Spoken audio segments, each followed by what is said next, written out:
Nous allons voir la physiologie du pied, parce que pour les appuis, c'est important de savoir comment les os sont faits et comment ils se placent dans le corps. Car comme je l'ai déjà dit, toute relaxation se fait en s'appuyant sur l'ossature et non pas sur le musculaire, évidemment. Donc, on va voir avec ce pied d'Hector que l'ossature par elle-même se suffit. Le pied, vous voyez, a une masse, a une voûte, donc il faut la voir comme une voûte romane, comme lors d'une église romane. Ce qui est intéressant de voir, c'est que le métatarse du petit orteil a une excroissance qui vient se poser sur le sol. Là, le pied est vraiment fait pour accueillir l'appui sur le sol.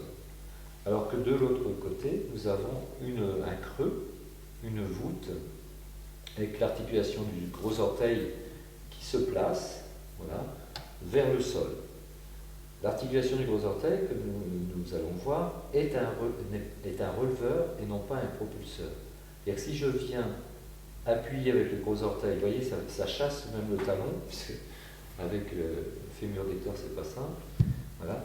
Et si je viens relever mon pied en poussant l'articulation du gros orteil, vous voyez, les os s'adaptent et se placent pour permettre le relever.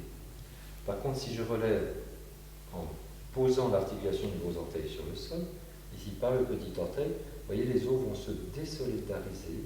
Voilà. Enfin, ça se voit surtout vers le bas ici, et ça n'a plus une action de levier.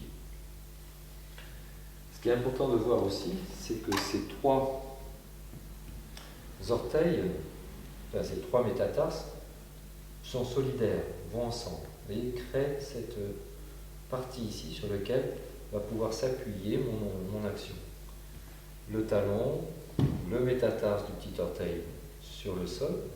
Si je viens m'appuyer sur cette voûte ici, les os vont se placer de façon à pouvoir résister à ma pression. Vous voyez, mes doigts sont en train de se blanchir.